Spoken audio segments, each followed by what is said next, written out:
Hello friends, आज हम HP TET नवंबर 2022 के पेपर का सेकंड पार्ट डिस्कस करेंगे। मेरे पास सीरीज बी है और इसके सारे के सारे आंसर फाइनल आंसर की के अकॉर्डिंग डिस्कस किए जा रहे हैं।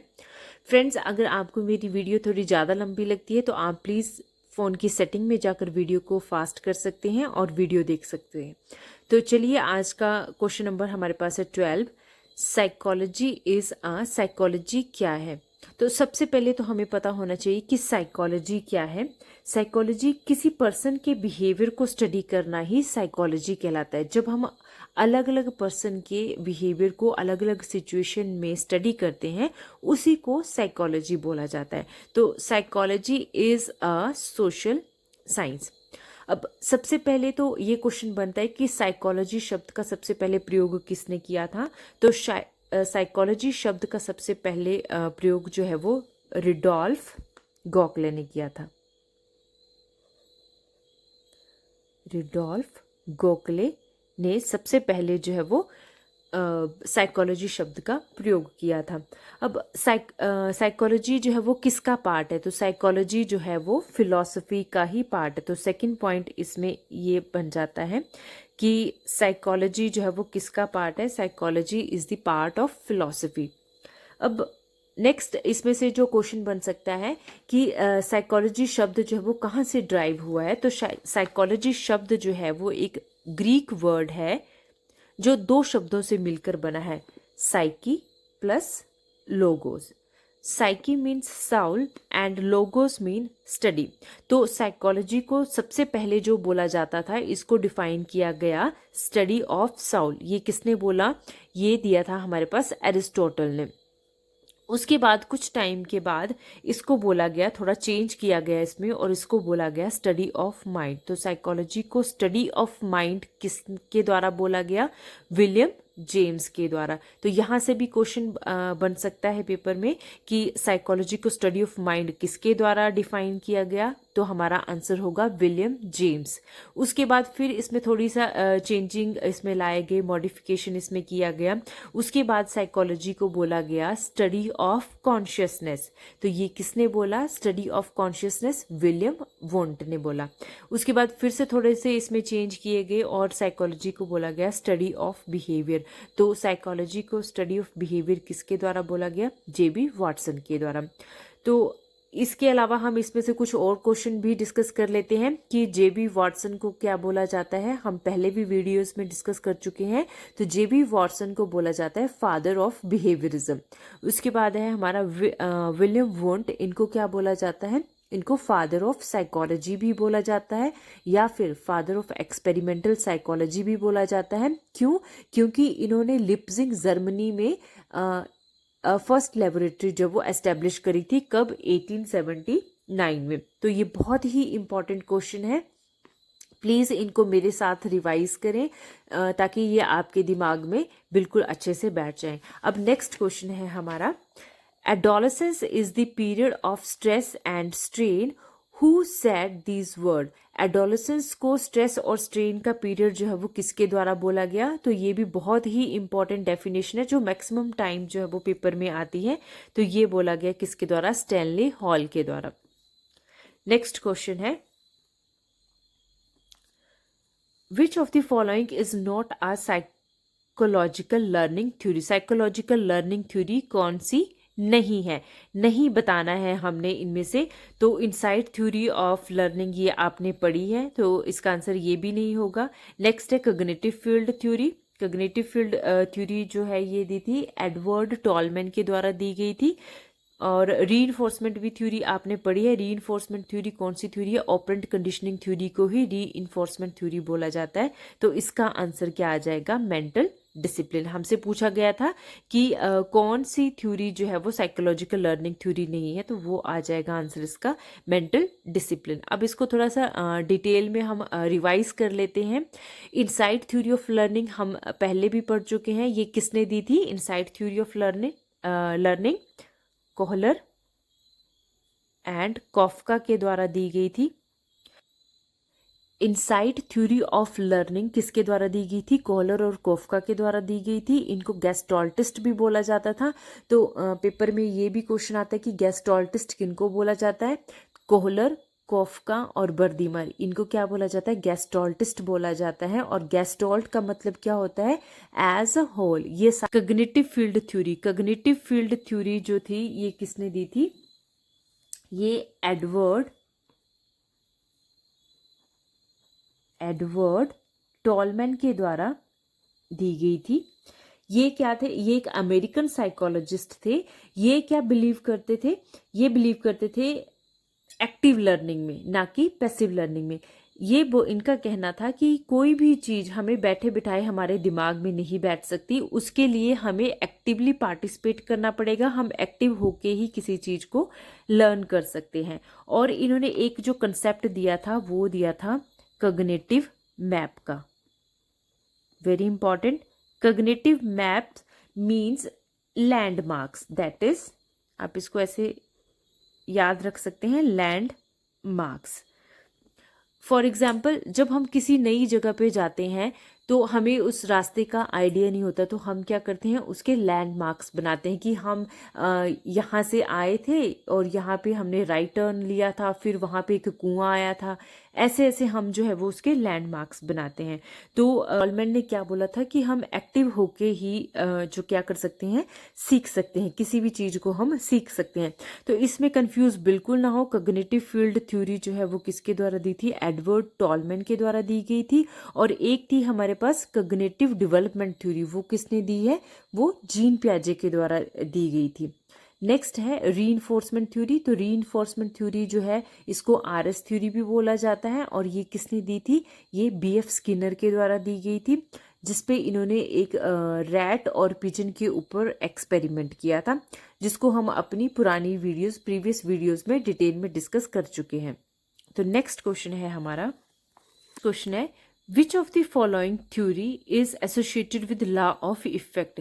तो लॉ ऑफ इफेक्ट से कौन सी थ्योरी रिलेटेड है? तो वो है हमारी थॉर्नडाइक्स थ्योरी। तो हमने अपनी प्रीवियस वीडियोस में भी डिस्कस किया था कि थॉर्नडाइक ने कौन सी थ्योरी दी है? थॉर्नडाइक ने ट्रायल एंड एरर थ्योरी दी है, ट्रायल एंड एरर थ्योरी। तो फ्रेंड्स, आप देख रहे होंगे कि मैक्सिमम क्वेश्चन जो है वो रिपीट हो रहे हैं। इसमें इन्होंने जो है वो किसके ऊपर एक्सपेरिमेंट किया था? एक कैट के ऊपर एक्सपेरिमेंट किया था। और थॉर्नडाइक ने क्या दिए थे? प्राइमरी लॉज दिए थे, प्राइमरी एंड सेकेंडरी लॉ दिए थे।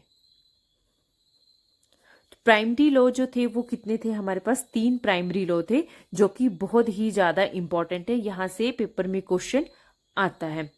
फर्स्ट लॉ था हमारे पास लॉ ऑफ रेडीनेस।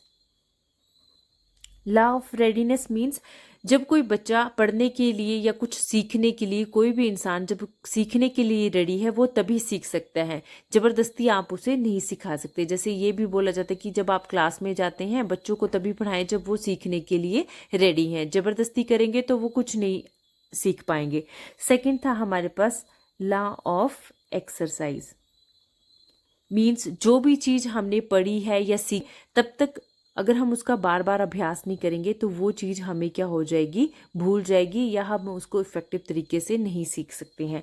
थर्ड है हमारे पास लॉ ऑफ इफेक्ट, मतलब जो हमने सीखा उसका हमारी लर्निंग पर जो है वो हमारे बिहेवियर पर कैसा प्रभाव पड़ रहा है, पॉजिटिव प्रभाव पड़ रहा है या फिर नेगेटिव प्रभाव पड़ रहा है।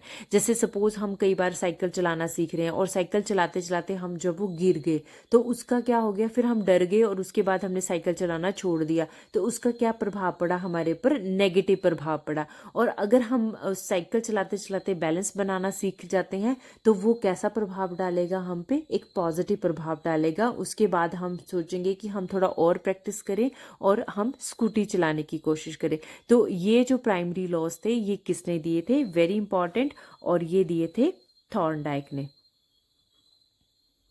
तो यहीं से हमारा क्वेश्चन बना था कि लॉ ऑफ इफेक्ट जो था वो किससे रिलेटेड था? तो ये थॉर्नडाइक थ्योरी से रिलेटेड था। अब इसमें किसने, हल्स ने कौन सी थ्योरी दी थी? तो ड्राइव रिडक्शन थ्योरी जो है वो किसने दी थी? हल ने दी थी, drive reduction theory. Next option है वाटसन। तो जेबी वाटसन, अभी पीछे भी हमने पढ़ा, जेबी वाटसन फादर ऑफ बिहेवियरिज्म किसको बोला जाता है? वाटसन को बोला जाता है। बीएफ स्किनर, बीएफ स्किनर ने कौन सी थ्योरी दी थी? ऑपरेंट कंडीशनिंग थ्योरी जो वो बीएफ स्किनर ने दी थी। Next question, psychology is a science of mind defined by dash school of psychology. तो ये क्वेश्चन अभी हमने पीछे पढ़ा, क्वेश्चन नंबर जो हमारा क्वेश्चन नंबर 12 था, यहाँ पे हमने डिटेल में इसको जाना था कि साइकोलॉजी को स्टडी ऑफ साउल किसने बोला, स्टडी ऑफ माइंड किसने बोला। तो वही क्वेश्चन यहाँ पे फिर से रिपीट हो गया है, सेम टाइप का क्वेश्चन कि साइकोलॉजी को साइंस ऑफ माइंड किसके द्वारा बोला गया। तो साइकोलॉजी को स्टडी ऑफ या साइंस ऑफ माइंड किसके द्वारा बोला गया? एंशंट ग्रीक फिलोसफर्स के द्वारा जो है वो बोला गया था। नेक्स्ट है, teaching is an interactive process, who has defined it. Teaching को इंटरेक्टिव प्रोसेस जो है वो किसके द्वारा बोला गया? तो इसका आंसर है नेड ए फ्लैंडर्स। किसके द्वारा बोला गया? फ्लैंडर्स के द्वारा बोला गया। तो फ्लैंडर्स ने जो है वो एक थ्योरी दी थी जिसको बोला गया इंटरेक्टिव या फिर इंटरेक्शन एनालिसिस। फ्लैंडर्स ने कौन सी थ्योरी दी? यहाँ पे लिख देती हूँ मैं, इंटरेक्शन एनालिसिस। तो पेपर में ऐसे भी पूछ सकते हैं कि इंटरेक्शन एनालिसिस थ्योरी किसने दी? तो हमारा आंसर होगा नेड ए फ्लैंडर्स। इसमें इन्होंने क्या बोला, इसमें ये क्या इमोशनल क्लाइमेट जो है वो स्टूडेंट के ऊपर, बच्चों के ऊपर किस तरह का प्रभाव डालता है। इसमें ये मेनली जो है वो बच्चों का जो बिहेवियर था उसको स्टडी करना चाहते थे, उनको ऑब्जर्व करके जो है वो स्टडी करना चाहते थे। इसमें इन्होंने एक मैट्रिक्स का प्रयोग किया था जिसमें बच्चों की पूरी डिटेल में उनको ऑब्जर्व किया जाता था, उनकी एक्टिविटीज़ को, उनके बिहेवियर को ऑब्जर्व किया जाता था और ये देखा जाता था कि बच्चों के ऊपर उसका जो है वो क्या प्रभाव पड़ता है। तो इंटरेक्शन एनालिसिस थ्योरी या फिर इंटरेक्टिव प्रोसेस जो है सबसे पहले किसने दिया था? फ्लैंडर्स ने दिया था। Next question, defence mechanism are created by. तो डिफेंस मैकेनिज्म जो है वो क्रिएट किए जाते हैं किसके द्वारा? ईगो के द्वारा। डिफेंस मैकेनिज्म का सबसे पहले यूज जो है वो किसके द्वारा किया गया था? सिगमंड फ्रूड के द्वारा। ये भी क्वेश्चन आ सकता है कि डिफेंस मैकेनिज्म का सबसे पहले प्रयोग जो है वो किसने किया? तो इसका सबसे पहले प्रयोग जो है वो सिगमंड फ्रूड के द्वारा किया गया। डिफेंस मैकेनिज्म क्या होता है? ये किसी भी सिचुएशन से बचने का एक ये इनडायरेक्ट मेथड होता है। जैसे हमने पढ़ा था सिगमंड फ्रूड ने कौन सी थ्योरी दी है? साइको एनालिसिस थ्योरी दी है जिसमें इन्होंने ईगो और सुपर ईगो। तो ईद में क्या होता था? हमारी अनकॉन्शियस डिजायर्स होती थी ईद में, और ईगो में क्या होता था? ईगो में सबसे पहले हम खुद को सेटिस्फाई करते थे, उसके बाद हम दूसरों के सुख के बारे में सोचते थे, और ईद में क्या होता था? हम केवल सिर्फ अपने सुख के बारे में सोचते थे। तो ये क्या होता है? डिफेंस मैकेनिज्म क्या होता है? जब हमारे ईद में बहुत सारी अनकॉन्शियस डिजायर्स पैदा होती हैं तो ईगो जो है वो उनमें बैलेंस बिठाने की कोशिश करता है कि किसको हमने पूरा करना है और किसको जो है वो साइड वाइज कर देना है। तो ये क्या था? डिफेंस मैकेनिज्म जो है वो क्रिएट किया जाता है किसके द्वारा? ईगो के द्वारा। इसको हम ऐसे मैकेनिज्म भी अलग अलग तरह का होता है। जैसे नंबर 1 रैशनलाइजेशन। रैशनलाइजेशन क्या होता है कि जब हम अपने गोल्स को अचीव नहीं कर पाते हैं तो हम उसके लिए बहाने बनाना शुरू कर देते हैं। जैसे बचपन में हमने एक कहानी पढ़ी थी कि लोमड़ी बोलती है अंगूर खट्टे हैं। क्यों? क्योंकि वो अंगूर तक पहुंच ही नहीं पाई है, तो उसने क्या कर दिया? एक बहाना बना दिया कि अंगूर खट्टे हैं और मैं तो उनको खाना ही नहीं चाहती हूँ। तो ये आ गया हमारा कौन सा डिफेंस मैकेनिज्म? रैशनलाइजेशन। उसके बाद सेकंड आता है हमारे पास नंबर 1। नंबर 2 था हमारे पास प्रोजेक्शन। प्रोजेक्शन में क्या होता है? ये भी फर्स्ट की तरह ही होता है। इसमें हम क्या करते हैं? ब्लेम करते हैं, दूसरों को ब्लेम करते हैं कि सपोज हम किसी टेस्ट में फेल हो जाते हैं तो हम क्या बोलेंगे कि हमें तो सिलेबस प्रॉपर ढंग से कंप्लीट नहीं करवाया गया था या क्लास में अच्छा नहीं पढ़ाया गया था। जैसे फॉर एग्जाम्पल कि हम बहाने जो है वो इसमें बनाते हैं प्रोजेक्शन में। थर्ड आता है हमारे पास सब्स्टिट्यूशन। सब्स्टिट्यूशन एंड फोर्थ आता है हमारे पास कंपनसेशन। ये दोनों मैं इसलिए लिख रही हूँ क्योंकि ये दोनों भी आपस में मिलते जुलते हैं। सब्स्टिट्यूशन में क्या होता है, किसी चीज, सब्स्टिट्यूशन का मतलब ही क्या है, सब्स्टिट्यूट करना। तो इसमें क्या होता है, जैसे फॉर एग्जांपल, इसको एग्जांपल से समझते हैं कि कोई बच्चा मान लो भी एमबीबीएस की स्टडी कर रहा था और एमबीबीएस का एग्ज़ाम उससे क्लियर नहीं हो पाता है, तो वो किसकी ओर चला जाएगा, वो या तो नर्सिंग में एडमिशन ले लेगा या बीएमएस बीडीएस में एडमिशन ले लेगा। तो वो क्या कर दिया, उसने सब्स्टिट्यूट कर दिया। नेक्स्ट है कंपनसेशन। कंपनसेशन में क्या होता है, इसका एग्जाम्पल देखते हैं कि अगर मान लो कोई बच्चा स्टडी में अच्छा नहीं कर पाता है, तो वो किस में अच्छा करने की कोशिश करेगा, वो स्पोर्ट्स में अच्छा करने की कोशिश करेगा। कंपनसेशन मतलब नुकसान की भरपाई करना। तो अगर कोई स्टडी में अच्छा नहीं है तो वो उसकी भरपाई कहाँ पे करना चाहेगा, वो स्पोर्ट्स में उसकी भरपाई करना चाहेगा। तो ये आ गया हमारा कंपनसेशन। तो इस तरीके से अलग अलग तरह के डिफेंस मैकेनिज्म होते हैं। एक फिफ्थ आता है डिनायल। डिनायल में मतलब किसी भी चीज से जो है वो क्या कर जाना, मना कर देना किसी भी चीज को, या किसी चीज को एक्सेप्ट नहीं करना, वो आ जाता है हमारा डिनायल में। तो ये थे हमारे डिफेंस मैकेनिज्म। ये किसके द्वारा दिए गए थे, सिगमंड फ्रूड के द्वारा दिए गए थे। और ये किसके द्वारा क्रिएट किए जाते हैं, ईगो के द्वारा क्रिएट किए जाते हैं। नेक्स्ट क्वेश्चन है, which method help to study children with special need. कौन सा मेथड है जो हेल्प करता है किसकी, उन स्टूडेंट्स की, जो उन बच्चों की जो क्या होते हैं, स्पेशल नीड्स वाले चिल्ड्रन होते हैं, विशेष आवश्यकताओं वाले बच्चे होते हैं, उनकी हेल्प करता है कौन सा मेथड। तो इसका आंसर आ जाएगा केस स्टडी मेथड। उसमें क्या होता है, बच्चे की पूरी केस की जो वो स्टडी की जाती है, फिर उसको एनालाइज किया जाता है। जैसे फॉर एग्जांपल, जब हम किसी डॉक्टर के पास जाते हैं तो डॉक्टर क्या करते हैं, पहले हमारी पूरी हिस्ट्री जानने की कोशिश करता है कि हमें पहले कोई ऐसी बीमारी तो नहीं है, या हमारी फैमिली में कोई ऐसी बीमारी तो नहीं थी। वो पूरी उसकी हिस्ट्री जानने की कोशिश करता है। उसी तरह इस मेथड में भी क्या किया जाता है, केस स्टडी मेथड में पहले बच्चे की पूरी केस को स्टडी किया जाता है कि उसको क्या क्या प्रॉब्लम्स फेस करनी पड़ रही हैं, उसका बिहेवियर कैसा था, ये सारी की सारी चीज़ें इसमें डिस्कस की जाती हैं। उसके बाद इसमें एक एक्सपेरिमेंट मेथड भी है। ये जो है सबसे साइंटिफिक मेथड और सबसे बेस्ट मेथड माना जाता है, एक्सपेरिमेंट मेथड। लेकिन इसकी कुछ डिमेरिट्स भी हैं, क्योंकि इसके लिए जो है वो आपको पता है, एक्सपेरिमेंट करने के लिए किसी भी चीज़ पे जब हम एक्सपेरिमेंट करते हैं तो उसमें बहुत ज़्यादा खर्चा होता है, उसको एक लैब की ज़रूरत होती है। तो ये इसकी डिमेरिट्स हैं। एक्सपेरिमेंट मेथड में सबसे पहले इसके कुछ स्टेप्स हैं, 7 स्टेप हैं इसके। जैसे कई बार इन स्टेप को अरेंज करना भी आ जाता है कि एक्सपेरिमेंट स्टेप में, एक्सपेरिमेंट मेथड में कौन सा स्टेप कहाँ पे आता है।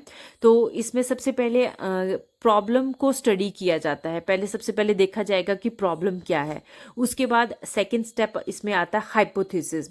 हाइपोथेसिस मतलब हम उसमें क्या देंगे, उसका सोल्यूशन देंगे, अपने आप से हम उसका सोल्यूशन बनाने की कोशिश करेंगे कि इसका सोल्यूशन ये हो सकता है। इन स्टेप्स को मैं यहाँ पे लिख देती हूँ। नंबर 1 आता है हमारा प्रॉब्लम को स्टडी करना, टू स्टडी प्रॉब्लम या प्रॉब्लम को स्टडी करना। सेकंड आएगा, हम इसमें क्या देंगे, हाइपोथेसिस। हाइपोथेसिस मतलब हम इसका थोड़ा अनुमान लगाएंगे कि इसका ये आंसर हो सकता है। तीसरा स्टेप इसमें हम फिर क्या करते हैं, एक्सपेरिमेंट करते हैं, मतलब प्रयोग करेंगे उसका। फोर्थ स्टेप हमारे पास इसमें आ जाता है कलेक्टिंग डाटा। डाटा को कलेक्ट करेंगे हम, फिर उसके बाद हम क्या करेंगे, एनालिसिस करेंगे, विश्लेषण करेंगे उसका। नेक्स्ट 6 स्टेप आता है इसमें कंक्लूजन, नतीजे पे पहुंचेंगे हम। और लास्ट स्टेप जो इसमें आता है वो आता है वेरिफिकेशन। इसका क्या करेंगे, हम सत्यापन करेंगे। तो एक्सपेरिमेंटल मेथड जो है वो सबसे बेस्ट मेथड माना जाता है।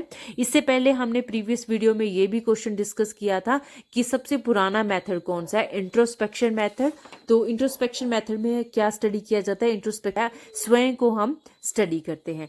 नेक्स्ट है प्रोजेक्टिव टेक्निक्स। तो प्रोजेक्टिव टेक्निक्स जो हैं ये किसके लिए प्रयोग में लाई जाती हैं, तो ये पर्सनैलिटी को टेस्ट करने के लिए प्रोजेक्टिव टेक्निक्स जो है वो प्रयोग में लाई जाती हैं। हमारे पास इंक ब्लॉट टेस्ट। तो ink blot number 1, ink blot test कुछ पेपर में मैंने देखा था कि डायरेक्ट नाम से ही आ गया था कि इंक ब्लॉट टेस्ट किसने दिया था, तो ये रोशाक के द्वारा दिया गया था, रोशाक के द्वारा दिया गया था।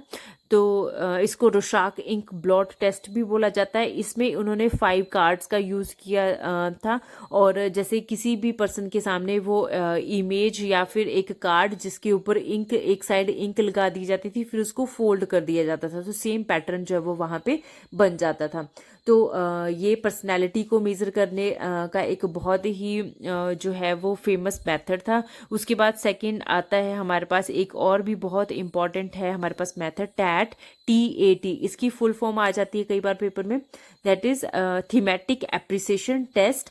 और ये किसके द्वारा दिया गया था, ये मुर्रे एंड मॉर्गन के द्वारा दिया गया था। बहुत ही इंपॉर्टेंट है ये भी। और इसमें इन्होंने कितने कार्ड्स का यूज़ किया था, 30 कार्ड्स का यूज़ किया था। इसमें जो है वो किसी भी पर्सन को इमेज दिखाई जाती थी, पिक्चर्स दिखाई जाती थी, उन पिक्चर्स को दिखाकर उनको बोला जाता था कि इनको स्टडी करें, कि आप इसके बारे में क्या सोच रहे हैं, आपको क्या लग रहा है इसके बारे में।